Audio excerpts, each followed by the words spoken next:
This is Kendra. And this is Brianna. Welcome to Camp Comparisons. Where she's in one camp and I'm in the other.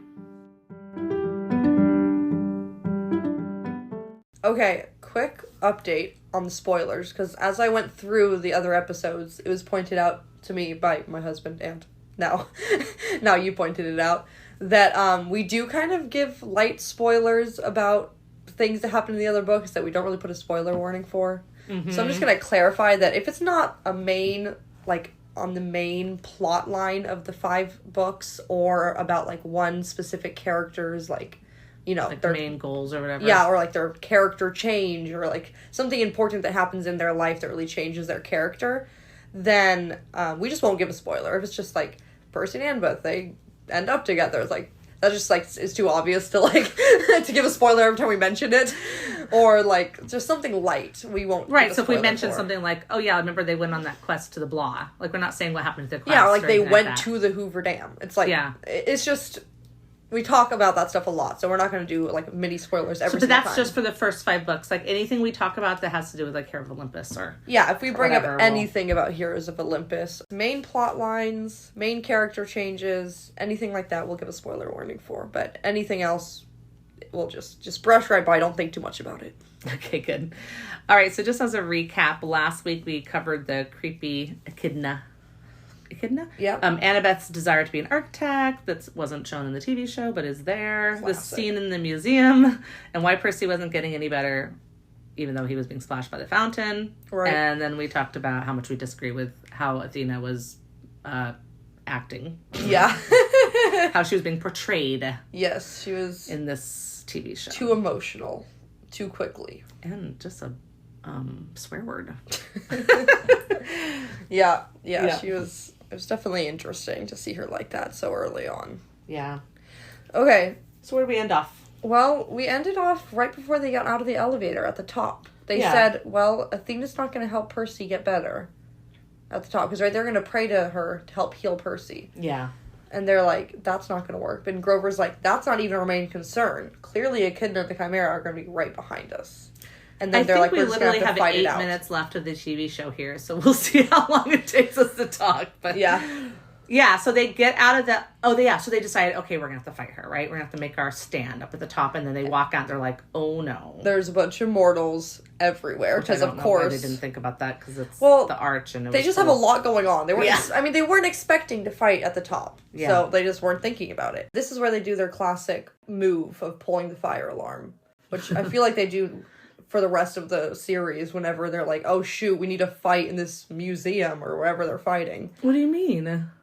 They have to fight in, like, public spaces, and I think, don't they pull the fire alarm, like, pretty often in different buildings across the United States? I don't remember once them pulling a fire alarm.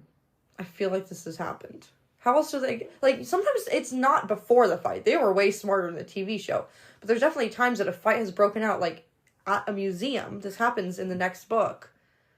There's a fight at a museum, and the mortals are like freaking the heck out, and one of them just pulls a fire alarm to try to get everyone to leave. Okay, that's one time. They definitely had to get everybody out of the museum. But like that's it. What? I guess they didn't and get that far. The next book. It was the third book. At the dam, they don't get that far. Like no. the fight doesn't happen really there enough for them to need to do that. No, they're just running out of the thing with the things following them. Oh my gosh.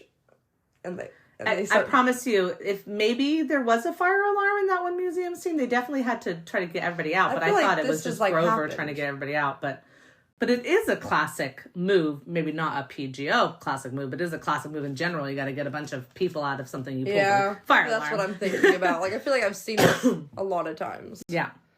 It's a classic move. Yeah.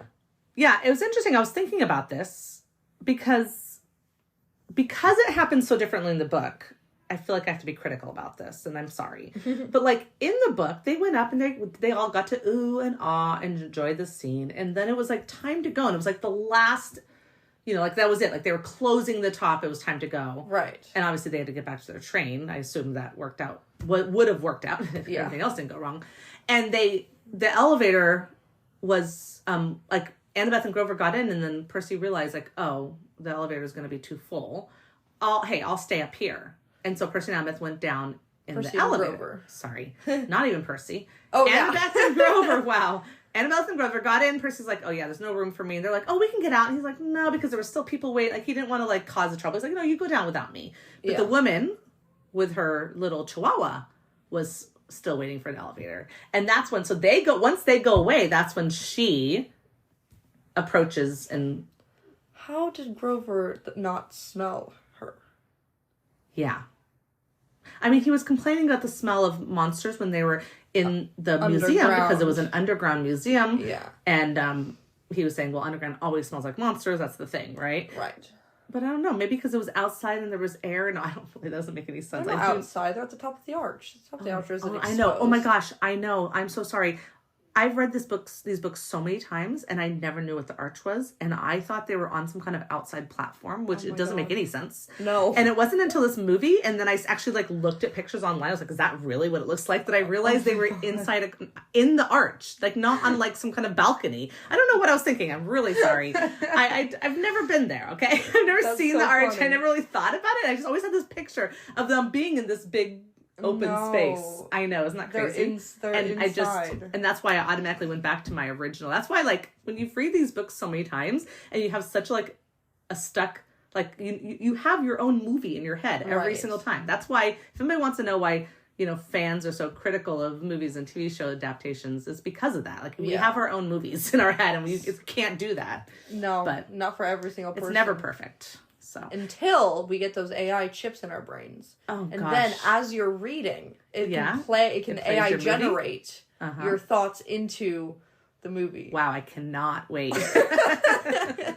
Anyways. Still don't think that's worth getting a brain chip. Sorry about that. Even though that would be cool. You caught me in my stupidity there, my ignorance there. But yeah, sorry, they weren't outside. Anyways, I don't know why he couldn't spell the monsters, but that wasn't my point. My point was that in the book, that's how they got separated. And it wasn't until that point when they're waiting for the elevator to come back up, which also doesn't make sense. There's not only one elevator.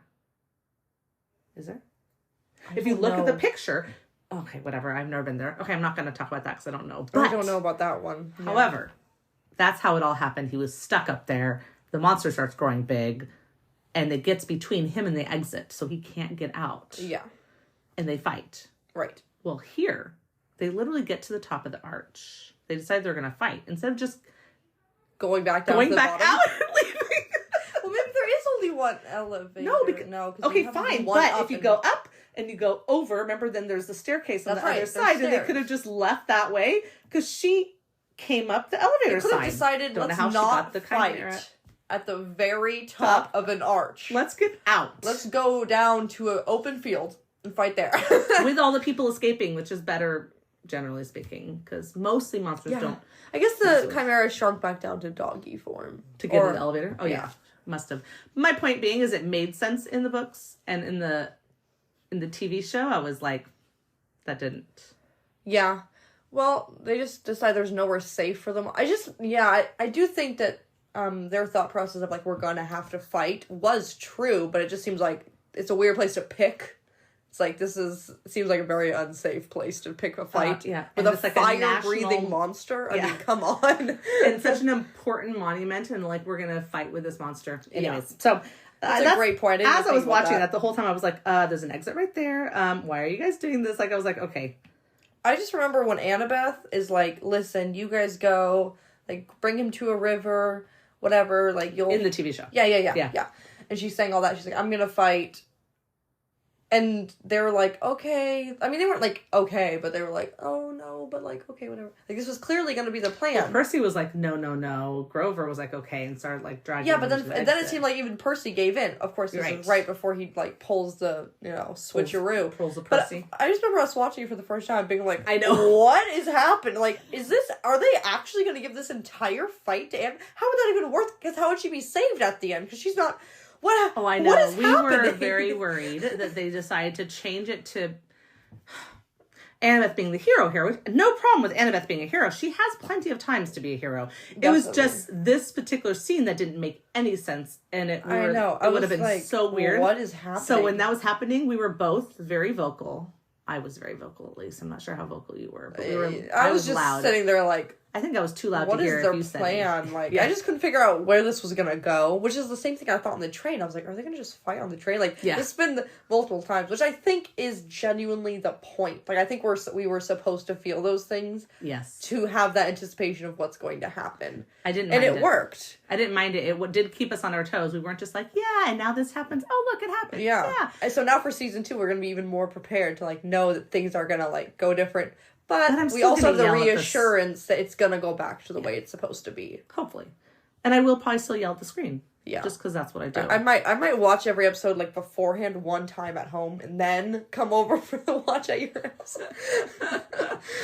Just let everybody know that I really irritated Brianna the first time we watched it. I could not stay quiet. I just wanted to know Sean enjoyed everything. Yeah. Him and I, we were totally willing to. Like, I could talk during a TV show in the, like, quiet moments. Like, there's definitely quiet moments, but sometimes, like, you guys would not finish the conversation fast enough. And now their dialogue started. And I'm like, you're missing the show. Like, maybe if you stop and listen, go find out what's happening. But what if you watch it the first time all emotional with us? And then the second time you know what's going to happen. But if I miss stuff, I'm going to be really upset. Okay. You know what? I understand. Anyways, we can just listen to it at really loud volume so that it can drown out you guys. Oh no. Okay, yeah. So then that's the famous switch where he's like, here, take my sword. Yeah, I was also like, wait, what? Another one. I was like, you can't just give away Riptide.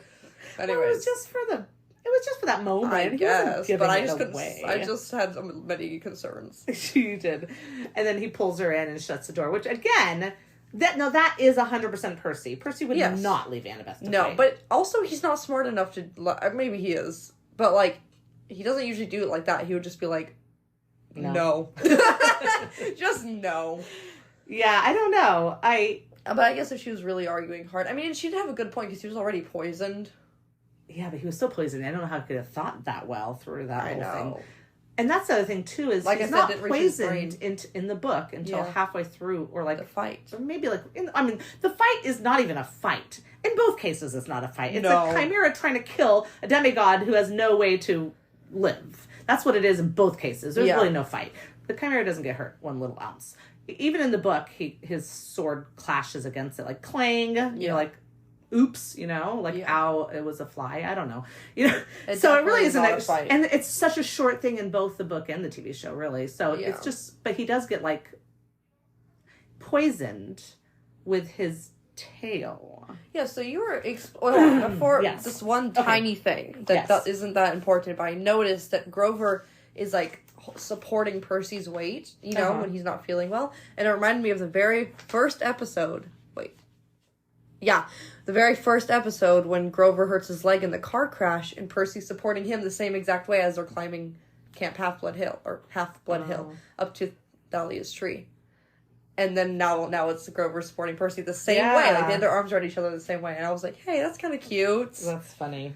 Yeah. But now the Chimera, what is it described as at the book? Because you said that there was a scorpion tail and then a snake. So now I'm confused. It says it had the head of a lion with a blood-caked mane, which is different, but we'll get into the difference. The body and hooves of a giant goat, and a serpent for a tail, a 10-foot-long diamond back growing right out of its shaggy behind. So its mouth is at the end. It's growing out. It's not the tail of a serpent. Why did I think it was a scorpion tail? So this is what I'm guessing. So basically, here it goes. It says... Wait a second. I completely forgot about the serpent tail until it whipped around and sank its fangs into my calf. So you just remembered he got poisoned. Yeah. But it was not a... Is there a creature with a scorpion tail? I think No. The Manticore? No, the Manticore doesn't have a scorpion tail. It has something else. There's this creature with a scorpion tail. I totally remember that. But it's not this one. So this one's supposed to have an actual mouth at the end of his tail that bites him. You know that in other versions of the Chimera, it's supposed to be a 3-headed monster. So it's supposed to not only have the head of a lion, but also growing out of its shoulder is the head of a goat. Oh. So it actually has both the head of a lion, head of a goat, and the tail of a snake. But again, it's the snake's head, not the snake's tail. Interesting. So in Rick's version, it's just like the middle of the body is the goat, without its goat's head. So some of them look like they have 2 heads. Yeah, they're basically like 2-headed. and some have and then the snake at the back. Yeah. Interesting, with the snake in the back. So it is 3 heads. Yeah, so I remember even, so of course I already knew Greek mythology coming into reading the Percy Jackson series, because that's like what got me into the series. Yeah. So I remember reading his description and being like, oh, that's different from the classic. The classic Chimera has 3 heads. It's the goat, the lion, the snake. Yeah. And this one was just like the head of a lion, the body of a goat, the tail of a snake, which is a little different. Also, like, what does a goat head even do? But it's just part of the legend. I mean, he's just there. Yeah. I mean, goats have a nasty bite, I guess, but not as nasty as a snake or a lion. So he had a lion mane. It doesn't actually have horns. But so here's the deal. They said it when they were making this, in the making of Percy Jackson, they did talk about how they kind of wanted to reimagine some of these monsters. So it's fine. Yeah. He reimagined it. So I guess who cares? So, and the thought process behind reimagining it was like to make it unique to this story instead of like pulled out of other stories. Because of course, I mean, Greek mythology, it's a thing. There's movies and stuff and whatever. There's lots of media already out there about Greek mythologies. And I think also when you make it too similar to someone else's, like their imagination of it, it might be harder to sell stuffed animals of it without copyright issues. This is like the more capitalistic viewpoint. So there's a creative viewpoint of like, let's reimagine this. It'll be fun. Chimera. And then the other point is like, if it looks too much like something that already exists, copyright issues will be hard. Plus, instead of like, because you can't own the image of a chimera. Like, you can't, because it's a, whatever. Like, no one can stop you from making money off of something that's a chimera. Yeah. But if they have their own specific version that doesn't exist anywhere else, and then you try to make money. Other people can't do it. Yeah, other people can't make money off of it. So someone can go and make a little chimera that's based off of Rick's description, but maybe not. Well, Disney owns these books too, so I don't know if even that's true. I mean, I guess it depends. I think it's more out of the myth. I think you can. I think you would be fine. So when you see the chimera, when it comes up, walking up, it has a lion body. It's sorta not a goat body, but it has goat horns, right? And it has a cobra. What's the thing? Oh, like that thing that comes out the side of its neck. Instead of a mane, it's like the cobra thing that goes, I don't know, whatever, that opens up, Yeah. So it has that. So it's interesting. The goat horns, the lion face. Yeah, and body. I guess. And body, and the cobra neck. And then it still has a tail that's, you have to watch out for. And it has a tail that's fire. Has a stinger on it, apparently. Yeah. But I don't know what kind of tail that is. Wait, does the chimera in this book breathe fire, or does it spit acid? It breathes fire. Oh, okay. Fire. Yeah. What creature spits acid? Oh, yeah. That's the Hydra. Yeah. Okay. Cool. Yeah. Mixed up all my monsters. And in here, did I bring this up previously? I don't think so. I don't know. In here, she says, the lady is like, I am, be honored, whatever. I am Mother Monsters, the terrible echidna. And he goes, Isn't that isn't that a kind of anteater? Oh, yeah. It is. And then she says, I hate it when people say that. I hate Australia, naming that ridiculous animal after me. And I love that so much. That's so Percy. And it would have been nice to hear that with them when they were sitting at the train and she said that. He should have said, isn't that an anteater? That would have been funny. It would have taken 3 seconds. It would have. It could have added a little humor to her terrifyingness, but whatever. They didn't do that. Yeah. So, yeah. Oh, yeah, so we haven't actually even gotten to the chimera in my notes yet. We're still at the point that they swapped the sword person, whatever. So now Percy's on one side of the door and Annabeth and Grover on the other. And now Percy is whispering through the door at them, and they're yelling and banging on the other side. I just watched it. There was no whispering. Well, he's talking very quietly, considering that they're banging on the door. Like, Percy, can you hear us? Can you hear us? And he's just like, listen, guys, I just knew I would never make it to the Hades because my father would never heal me in the water. He's never helped me before. And they clearly can't hear him because they're still banging and yelling, Percy, can you hear us? And I'm like, so he's just monologuing to us, basically. Like, he's just, whatever. And he's saying, like, you guys he thinks he's gonna die. You guys complete the quest. Yeah, maybe he doesn't have enough energy to shout, I guess. But it's just, I remember being like, Percy, they can't hear you. Like, you can barely hear them, and they're clearly shouting, and you're just talking at like a low to normal volume. Oh my god.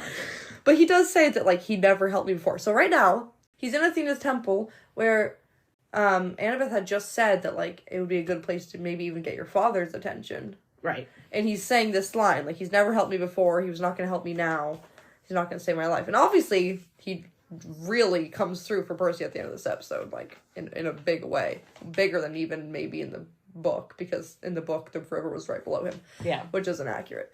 But, it's just interesting, because the gods that I know, even Percy's dad, like, would take offense to this. I don't think he would take it as like I need to prove myself to my son that I do, like, love him or care for him. If Percy was straight up in a temple being like, my dad doesn't care about me, I think Poseidon would be like, you know what, screw you. Like, right? Like, you can't say stuff like that about the gods. Like, one person was like, oh, wow, your weaving skills is almost as good as Athena's. And then Athena came down and turned her into a spider. Like, yeah, but that isn't your son, who is currently possibly the named prophecy, who you really liked his mom. Like, so he's going to give him a little more... I'm just saying that in the books, I mean, I know they kind of touched on this in the show, like, you need to do sacrifices and have faith, basically, in your godly parents, even though they're never there for you. That's, like, just what's expected of you as their kid, and then sometimes they'll come through for you. But Percy actually kind of does that in the books. Yeah. But in the movie, in the TV show, he's just like, screw you, Dad, you're a deadbeat dad. And I'm like, but then it works out for him. But I'm like, I just don't find that to be accurate. Yeah. I think that they'd be, like, upset by that. Not like, oh, now I'll help you because you said this about me. I don't know. That I still care. Yeah, I don't know. I mean, it was sweet. Like, it is Percy sweet. was able to sit on his throne without dying. Oh my God. But he almost... And yeah, but that wasn't because it's because he didn't know it was Percy. I know, but even after knowing it was Percy, like, he was mad at him, because... Like, yeah, he almost killed him. But also, he was like, also, don't ever sit on my throne, ever. Like, I don't care that, like, you can't do this. It's not what he said. He said, I might not look next time. I guess. I think he was still mad. Okay. He definitely was working himself down from pure anger. Yeah, I don't know. I feel like maybe he was mad that Percy just took such a big risk. Yeah, and could have died. Still. I don't know. I just feel like that the gods don't work like that. And I know that Percy's trying to change, like, their thought process. And it's true that he should show Percy unconditional love, but it's just not the gods' way. Yeah. It's not the gods' way. Yeah. I don't know. See, the idea that the gods are... If we're going to try to make a whole idea that the gods are all such horrible deadbeat people and they suck, I'm not on that board. I'm not on that train. Well... Because... I do know. I mean, Rick does make them kind of like a little ridiculous. You know, some of them more than others, and you know, not the most loving parents because they're gods. But it's like they just blink and like their kid. Yeah, their kid's gone. Yeah. Like so, and I understand that. Yeah. I don't think it's great. I don't think being a demigod is great in many ways because it's their ancient laws which they don't break. Except for they do sometimes. Yeah, until they do. But also, Zeus is pretty specific. Like, Zeus rules the gods with, like... And if you read Trials of Apollo, you find out what happens when you cross Zeus. Or you look at Mr. D. Look what happened when you cross Zeus. So, like, he's the king of the gods. He has lots of power. Kill the gods, but he could send them to the camp where they have to be whatever. And he makes rules about, like, what they can and cannot do when it comes to their children. Yeah, and he's definitely strict. But what I want to say is that I don't think they're perfect, but I also think that, like, listen, you know what? You can complain, but you've got water magic. Yeah. I mean, okay, fine. You can still complain because you're also being hunted all the time by monsters. But it is the fate of being a demigod, which you didn't ask to be, but you're here, so. Yeah. In the books, Percy seems much less upset by that. Yeah. You know, he seems like, yeah, he's like, sometimes it sucks being, you know, a child of the big three. And, you know, everyone's trying to kill you all the time and I can't have a normal life. And, like, he definitely feels that way. But, like, I don't know, he just seems to more accept, like, that this is his role in the universe and he's going to do a good job at it. Right. And he doesn't really blame his dad. A little bit in the first book, but it goes away pretty quick. And you do see that in the TV show. It's just, it seems like his upset is much stronger. And then it goes away. Trying to continue the relationship where he will sympathize with Luke. He may be the one to sympathize more with Luke than Annabeth did. We'll see how that runs in the other seasons. That'll be interesting. Because they do make him really close with Luke. Yeah. And they also, like, you know, as we know, they don't make Luke just go, I don't need you for Percy. Here's a scorpion. You're going to die. You, yeah. No, he's like, come on. You can be part of my team. And, like, he's trying to convince him to go with him. That's not how it goes in the book. So it's almost like I'm wondering if they're going in that direction where they're going to try to keep his sympathies where he can understand why Luke is doing what he's doing. Yeah. I don't know. We'll see. Maybe. But then by the end, he does have, like, a lot of faith in his dad. Like, a lot more. He does, for sure. But this and is even after this scene, like, after. Yes. Yeah. Right. And that's when he starts getting on board with the quest a little bit more, is after this. So, good. So now we're at the Chimera. Let me see. Hold on. Okay. Good. So when they start fighting, again, it's not really a fight, right? He's like, Echidna's like, now you're gonna die if you try to resist. You're just gonna make her mad. And then he's like, well, he tries to slash her leg, and then, just all goes downhill from there. Yeah. The fire breathing, but then Echidna does this thing. She just, like, flicks her fingers and a giant hole opens. I have 14 questions about this. Yeah. Why? How? Also, why? Like, why doesn't she just let the Chimera kill they're him already without a in hole? an enclosed space. It's like Percy starts I think crawling she's trying away. to stop. It's not an enclosed space, so that he could go out the other direction. Remember, there is an exit on both sides, so he could have just turned around and run to the exit door. Okay. So she's trying to stop him from running to the exit door, but it wasn't that big was of a his hole. plan, anyways, he would have already left. Yeah, it was a weird thing he that she clearly wants to fight, and there's a hole there. Yeah. So what is her power? Like, that's not like, what power is that?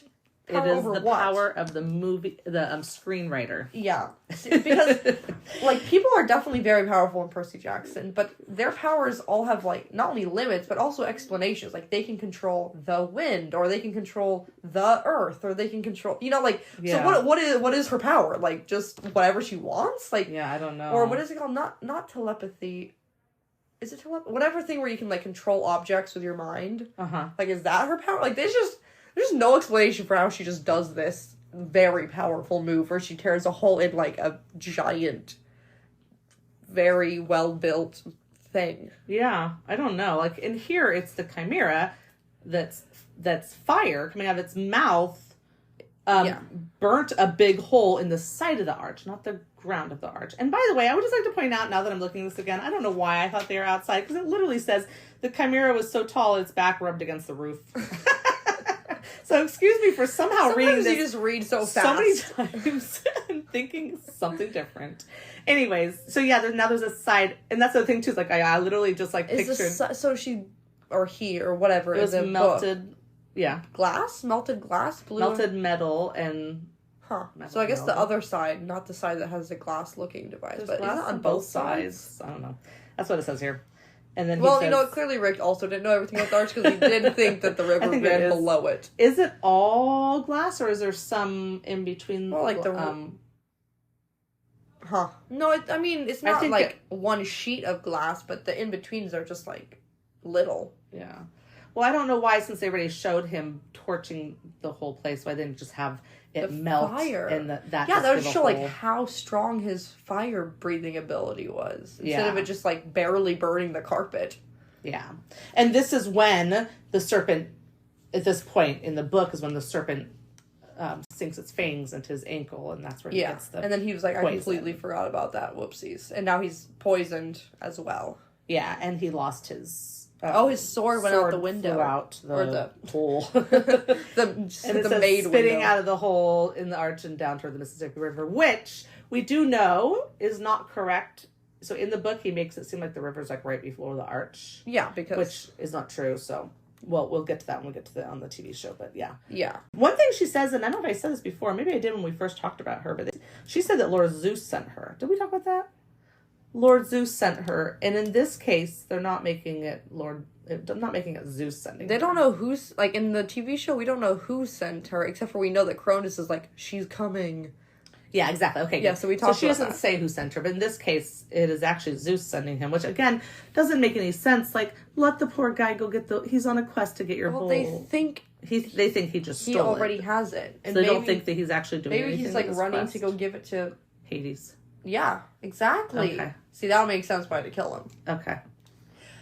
But then they were confused why Hades sent his people. That's right, because they didn't know about the helmet. Yeah. The helm. Yes. Yeah. She really stopped clicking the pen. Oh, sorry. If you hear some clickings, I was clicking the pen. Okay. So we have the whole, and in the book, she's like, well, if you are the son of Poseidon, you can just jump, right? Yeah. So it seems like she's just, like, taunting him and like, thinking that he's definitely gonna die if he does, or maybe thinking he won't do it. Because she just wants him dead in the book. Like, dead is all she wants, because she was sent by Zeus to kill him. No, she said, Lord Zeus rarely allows me to test a hero with one of my brood.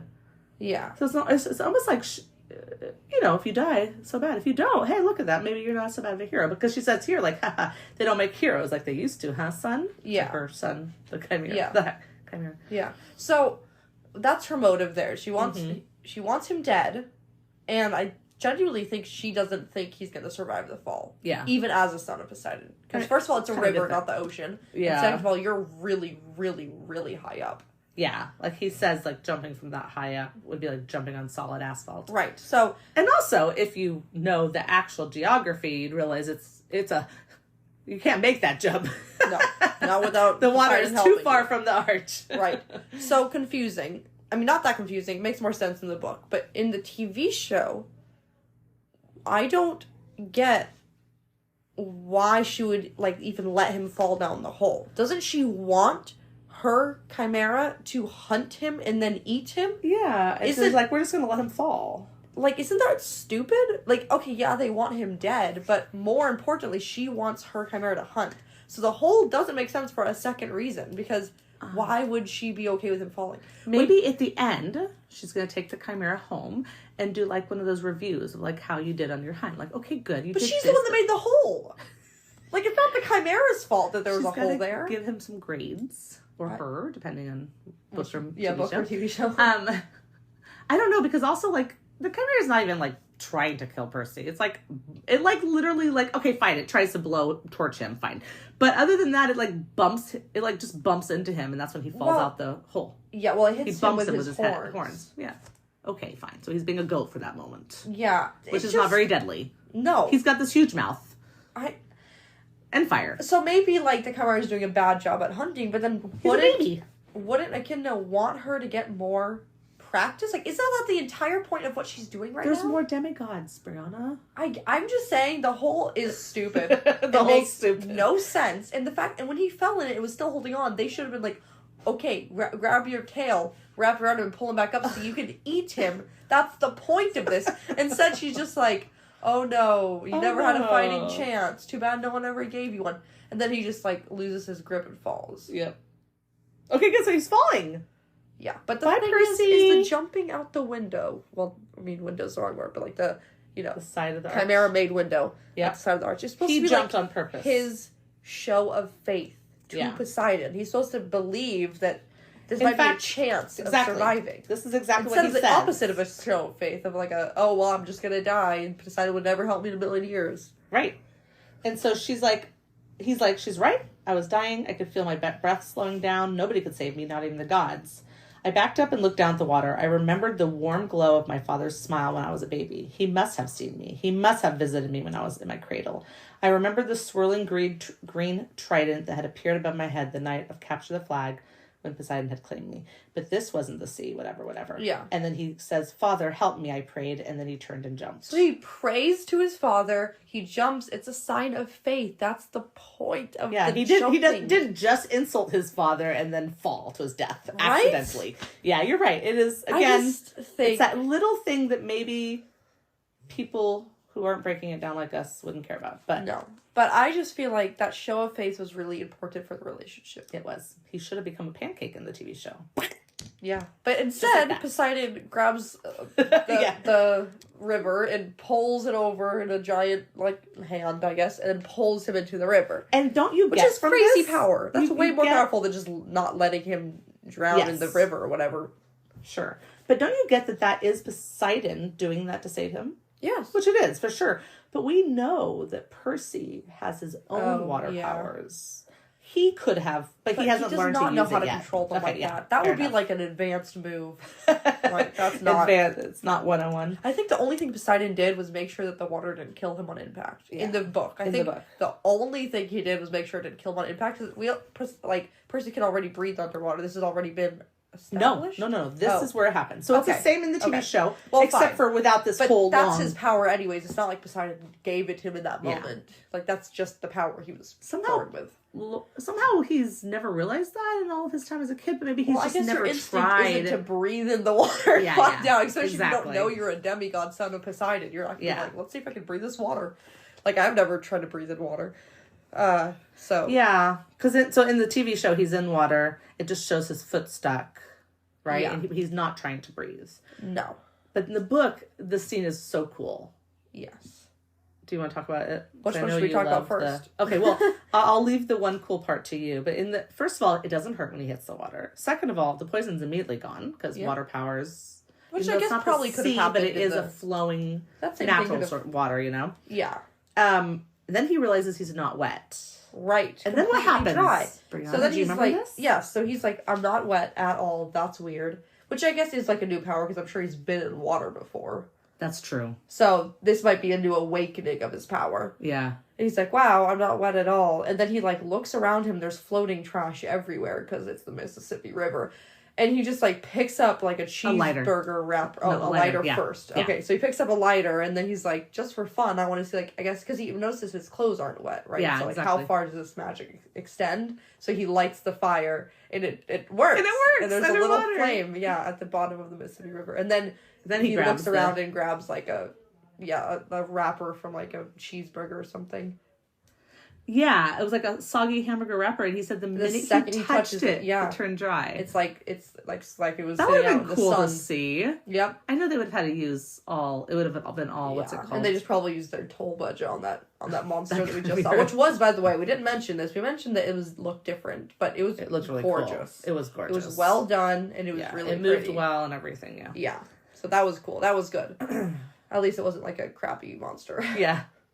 So he does that thing where he lights the paper, the hamburger paper, whatever, and it lights on fire. Then he let goes of it and turns back into all soggy and gross and slimy thing. Like, yeah. And in here he says he hears a voice say, "Percy, what do you say?" And he goes, thanks." Yeah. And the voice he said, it sounds like his mom. Yeah. And then he thanks his father for saving him. Like a proper demigod. Mm-hmm. Not like, I don't know why, like, it irritates me. I just feel like he should have more faith in his father. But I know that, like, things are about to change here. But he just has, like, no respect. No respect for the gods. Gosh, have some respect, man. Yeah. Yeah, so we have what's called a Nereid. Nereid. Yeah. Nereid. She shows up in the TV show. Mm-hmm. She also shows up in the... I don't think she shows up in... No, it shows up here. But not in a real form. Yeah. A woman the color of the water, a ghost in the current, floating just above my sword. She had long billowing hair and her eyes, barely visible, were green like mine. And then he goes, Mom?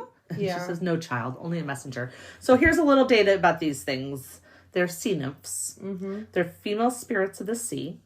And basically, they are the 50 daughters of the old man sea, which is named Nereus. Nereus. So I don't know if I said that right. So now they're employed by Poseidon, basically. Yeah, so now they work for Poseidon. And one of those $50 is Amphitrite, who is his wife, Poseidon's wife. Oh. In the stories, it says his consort, but is that the... Sorry. That would be a wife of swords. For like a... Yeah, whatever. So, anyways, that's his wife. We do meet her in one of the later books. Yeah, in this she's series. a little spicy towards Percy for existing. Which is there's your child that you had with another woman while you were married with me. Oh, yeah, I feel great. Let me hug him. Yeah. Right? Yeah, no. Much. She doesn't do that, but that makes sense. Yeah. Anyways. Yeah, some of the gods' partners are nicer or meaner about it. Like, Hera's famously known for being the worst. Which is funny because Zeus is also the worst at going around and sleeping with a bunch of different girls. In the stories, he is the worst. The most stories are about him. And Hera is always pissed because she's like the goddess of marriage. She doesn't have any kids. No, because she keeps her wedding vows. Right, yeah. Because she's like, I don't know if it's the goddess of marriage or the goddess of wedding vows or something. Well, families is one of them. Okay. But she's a goddess of like multiple things like that. Yeah. So she's never... like cheated on him. Hopefully people don't come to our podcast for like actual Greek mythology facts. We were pretty good, but not that great. We're pretty good, but we don't know. There's a lot of, I don't know, maybe. Yeah. But yeah. But Some of them, anyways, some of the partners are more forgiving of that, and some of them are definitely not. Well, I mean, Persephone is actually nice to Nico, and she likes him, but she doesn't want to talk. She doesn't want to hear about his mother. Yeah. Yeah. She's like, we have to talk about that woman, but it's still... Yeah, which, again, makes more sense. Is, I feel like I would like her. Yeah. Not the one that they made in the movie, the Percy Jackson movie. Oh my god, no. I don't know what that was. In the book, I kind of like her. Yeah, she's pretty great. Like, do we have to... Okay. I love her. She's like, Mom, stop talking about cereal. Oh gosh, and Demeter, man. Okay, so yeah, this is the Nereid or Neri, whatever you want to call her. And in the TV show, she says a few things, but she says just breathe. Right, trust your father. Trust your father, yeah. Have just faith, breathe. Yeah. And so he does in the TV show, right? He's breathing. And that's the end. The TV show literally ends when he takes a breath. No. Oh, yeah. Well, fine. But before then, she says something else important then. Okay. Where she tells him, like, that your father has always been there. Mm-hmm. And that it's been really hard for him to, like, watch you struggle and not interfere. And then she says it's been hard for all of us. I guess. The 50 Nereids. I guess that's who she's talking about. Except for the one who was married to Poseidon. All 49 of them and Poseidon. Yeah. I've had a hard time. Everyone else is like... But, anyways, so... Yeah, and she mentions that he's so proud of Percy. Yeah, so, it was a very cute little message. And then she's like, again, like, just breathe. And then he does. Similar. He takes a breath, and then, yeah. And then it's over. So she does talk... Okay, so when we're finishing up this episode right now, so in the next episode, which is, 5? Yeah. I think he continues the conversation with her, right? There's a little bit more of a conversation at the beginning of the episode, yeah. So I don't know how much of this conversation and that one go together, but she does say something in this one about... oh, no, yeah. She just says...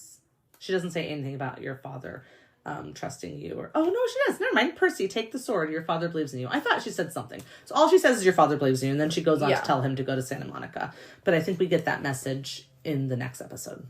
Yeah, I don't know if we see him talk to her more or if he just... I think it starts with with Grover and Annabeth looking for Percy. And then they find him at the end of the dock. They hug him. Know in the next episode, but I'm pretty sure it starts. I thought he just tells them what she says, not that you actually see it on screen. Okay, well, I'm going to vote that you actually see it on screen, and we will find out. And or see who's at least I'm going to say it doesn't happen right at the beginning. Maybe there's a flashback. Fair enough, but I do remember seeing something. Okay. All right. So so she gives a message here, and that's the end of this part of the book. That's the end of the episode. We are basically in the middle. Well, we're in the middle of the scene. Like, it doesn't even end. Yeah. So we're in the middle of chapter 14. Right. Because we started chapter 14 with him jumping out of the side of the arch. Okay. And when he was jumping, he was like, I would like to tell you, I have to tell you this. Yeah. I would like to tell you I had some deep revelation on my way down, that I came to terms with my own mortality, laughed in the face of death, etc. The truth, my only thought was, Yep. I love that. Pretty funny. I would have loved to have like Percy's voice over while that was happening. That would have been great. Cute. Oh, in the making of when he fell out, did you remember seeing that? It's so cool watching him. He did his own little have stunt to do his there. little stunt, which of course is not falling out of the arch. No. And he does not fall very far. No. And he's tied with strings. Yeah. It's like the least... He's got a whole harness and everything. It's like the least stunt you can possibly But luckily see. they do it in slow motion, so it doesn't matter how fast he fell. Nope. But I thought that was so cool. It was neat to see them do that. I'm telling you, if you guys haven't seen the makings of Percy Jackson, it's in Disney Plus, just like Percy Jackson is. So yeah, it's like an hour long. It's pretty cool. Yeah, it's really cool. I really liked it. Yeah, it is. It is great to see that behind the scenes stuff. Yeah, how they did certain things, and plus, you get to learn a bunch about like the actors themselves and how like Walker is super into like the filming, right? Like he's super into the cameras and all the filming part of it. Yeah, like, and they let her teacher like during keep being like, where's Percy? And he's just like must be always with the cameras. Yeah, but people. she does let him. She says she lets like they try to incorporate all that with his schooling. Yeah, if it's something he's interested in, which I love that. Yeah, that's so cool. Letting him pursue his interest and counting it as schooling is awesome because that's how it should be. 100% for sure. Yep. Yeah, it's cute. Okay, so that's the end of the episode. Good. So, what is your favorite part of the episode? My favorite part, of the whole episode 4 of this. Yep. Let me look over the scenes. My favorite part is the chapter we didn't get. No, I'm joking. My least favorite part is the swimming flashback. Just saying. Yeah, I think I might be with Maybe, you. hold on, is that worse than how they portrayed Athena? I just really like Athena. I'm the child of Athena, so yeah, I was a little upset about the blasphemy. But I think scene-wise it was, I don't know. Now I'm going like maybe it was Athena. I think it was Athena. Okay, fine. Okay. That was my worst part. Sorry. I had to go worse. What was my favorite part? Oh my gosh. Why do I not... When the little chihuahua ran down the hall? What was a good part in this? Well, I'm so Percy sorry. and Annabeth are talking right before he collapses from the poison. Oh, absolutely. And she's like, watch out, you're about to call me a friend. Yes, that's the best part of the episode. Thank you for reminding me of the good part of this. Yeah, I think my least favorite I also like this train sleep car scene when they're like... Yeah. When Grover's all grumpy. Yeah, that was a good part too. I think my least favorite... I don't know, I feel like Meaty and Echidna was my least favorite part. I prefer them, like, fighting. I like... Her whole monologue and whatever. Yeah. Even though, like I said, the first time I watched it, the first time I watched it, I was like... I didn't think much of it. It seemed normal, but, like, the more I watched this episode, the more I'm like, oh... My God. Stop talking. But that might be because you've already heard her a million times. I just thought about that now. Because when we both watched her, I do remember being like, wow, she's intense. But I will tell you, thinking about it now, they were probably so happy to get that actress. She was a great actress. Right. And they probably wanted to, I mean, she has such a small scene in the book. It's like, she would have been there and then gone. So they probably wanted to see how long can we use her in the Chimera. Yeah. And the cute little dog. That's true. That's a great point. But still, as I rewatch, I think that's my least favorite. Yeah. But running on a close second of Percy not being able to swim, or not wanting to swim, or being scared of the water, or whatever. Whatever that was. Because I'm just like, oh, like it's just so inaccurate. I can't do that. Yeah. All the conversations with Percy and Annabeth were my favorite through this whole scene. Because they're starting to actually become closer. Yeah. It's getting there. This is where we're seeing that turn. And now that I've reread the books, I realize that they were not in love from book one. No. Even though we all wanted them to be. Yeah. I mean, whatever. It's so nice when they're together, you know? Yeah. But, it's true. So this is them working that way. Yep. Okay, so I had a question. My question for the end of this episode is, if you were a god and decided to create a fun monster with different animal parts, what would your monster look like? This reminds me of that scene from The Office. I've been doing Office trivia all day because we have an Office trivia tournament tomorrow. Which we're going to win, of course. Yeah, well, not really because of us. Although I was really good. Because of you, not because of me. I got like a lot of them right, but there was like some easy ones that I should have. I couldn't remember Clark and Pete's names. You couldn't remember that they're called Clark and Pete? Yeah, well, the question was new Jim and new Dwight. What are their names? And I was like, no. I literally could not. I was like, okay, oh my sorry, God, this is not an Office podcast. No, but it should be. However, in The Office, Michael Scott is at some point is saying that they should like sacrifice to like some kind of animal god because he thinks they have bad luck, and he just starts naming like animals, except for most of them are like. He's like a deer with an antelope's head. It's like that's just an antelope basically. We're like just ones like that are just so like basically the same creature. Yeah, it just is so funny. That's great. So not as funny as that would be to put two animals that are basically the same animal together and then call it a new animal. I think let's try to find some vicious creatures. It should be like the arms of a sloth. You know, like there's claws. They're so infected with like the grossest bacteria because like they don't move at all. So like every single bacteria just grows on a sloth. You know the weirdest facts. I know a lot about animals. So they're like, if you get swiped by like their claws, which are also sharp, it's like the infection. So like it's like whatever. It's really bad, especially because you're usually like in a middle of nowhere and you can't get to a hospital. Right. So sloth arms. So sloth arms. This is great. It's gonna be some like Frankenstein monster.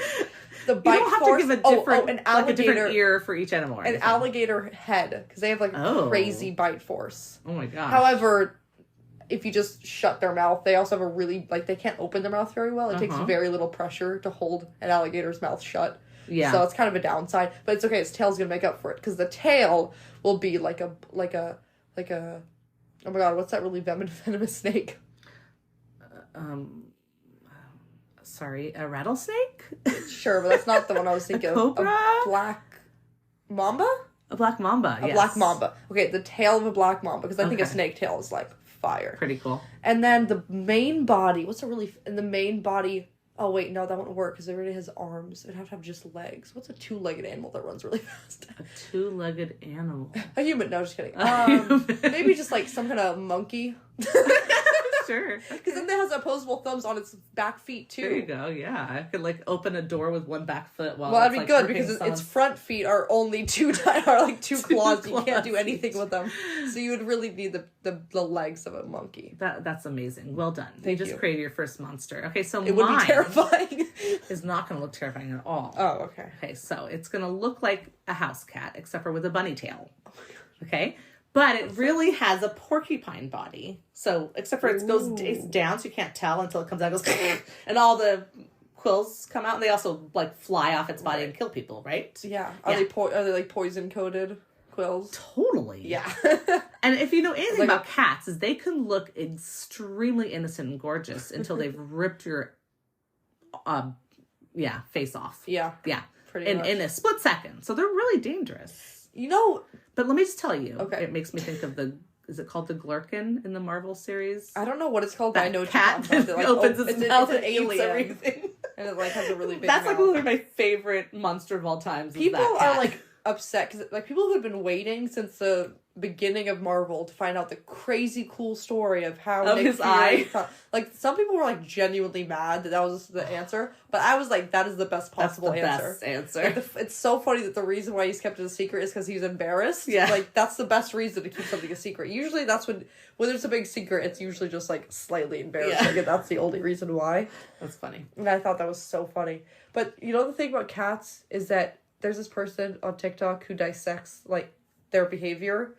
Oh my gosh. Doesn't dissect cats. You were gonna say they dissect cats. Good Lord, like, no. Why are you watching this? No. Okay. But she's like people will be like, oh my gosh, this cat just, like, did this suddenly, and I can't even, like, I don't even know how this happened. And then she'll watch the video and be like, no, you can tell right here, and right here why this was gonna happen. Like, based on their ears, their tail, like, the way that they're moving. Yeah. And anyways, so it's like a cat psychologist. Like, yeah, but, like, once you see it, like, you do, like, we know these basic things about cats. Mm-hmm. But, like, sometimes it just happens kind of quickly, or you're not paying enough attention, or you're not familiar with that cat. Yeah. Although I feel like I can always see it coming, usually. There are definitely some cats. Yeah, with your own cats especially. But people are always like, these cats just for no reason. But I think that we just don't know their language. They're telling us, I'm uncomfortable or scared or uncertain, but you're just not listening. Yeah. And then they're like, wah, that's specifically something that I've had to learn with our cat Romeo. Romeo gives you an exact sign when he gets upset. Yeah. Like, he's grumpy-faced pretty much 90% of the time. It doesn't mean anything. Although when you pet him and he's laying down, he's the cutest thing in the world. But the minute his tail starts to do any angry slash, not the little twitchy, but an angry slash, you just take your hand off his body. Yeah. That's it. You've annoyed him at this point for whatever reason. Yeah. Yeah. Anyways, okay, good. So there you go. Those are monsters. Good. I like your monster a lot. Thanks. Mine is really, like, you stitched together some Frankenstein monster. But, like, I just feel like that would be terrifying. Totally terrifying. Yours is a lot more terrifying than mine. Mine would just sneak up on you a little more. Yeah. Unexpectedly. That's true. Plus, mine has a lot of weakness. I mean, I feel like I guess the second you hold down the alligator's mouth, then the black mamba comes and bites you. For sure. So maybe that's like a decoy. Like, you think I can defeat this because it's just the head of an alligator. That's not what I'd think. If I saw a head of an alligator, I would literally just lay down and be like, eat me, I'm dead. That's fair. Okay. All right. Oh, right. Okay. Follow us on Instagram and Facebook and Twitter. They're all Camp Comparisons podcasts. And if you have any long thoughts, if you have any exact monster descriptions that you've come up with, plus any drawings. To draw our monsters. Oh my god, draw our monsters. You can email us at campcomparisons@gmail.com. Yeah. And don't forget, spread the news. Tell people about this new podcast you found. Have them listen to us. Find Percy Jackson friends. Make Percy Jackson friends. Tell them about our podcast. Go to a find virtual Percy Jackson fans online. Join a Discord group. Tell them about us. You got it. Do all those fun things. And if you really want a Camp Comparisons t-shirt, email us. Maybe we'll send you one. And then wear it to a Comic-Con. Sure. we do have camp comparison t-shirts, but we have the exact number of 3, which is for me, Brianna, and Sean. So if it's of interest and people want some, we will definitely make some more. Well, I was going to say, like, the first person who asks for one can get one free Well, the first t-shirt. person to ask for it was your Aunt Ashley. Well, besides her. Wait a second. Ashley's one of our biggest fans. We should get her one. Fine. If she okay, Ashley, we'll get you a t-shirt. Anyways, okay, good. Yeah, don't forget to tell your friends, and do me a big favor if you haven't yet, rate and review or review our podcast on your app, and also if you can, go follow us. Oh, we did that one already. Yeah, never mind. You should follow us. Yes. Okay, great. Well, until next time. See you at camp. Bye. Bye.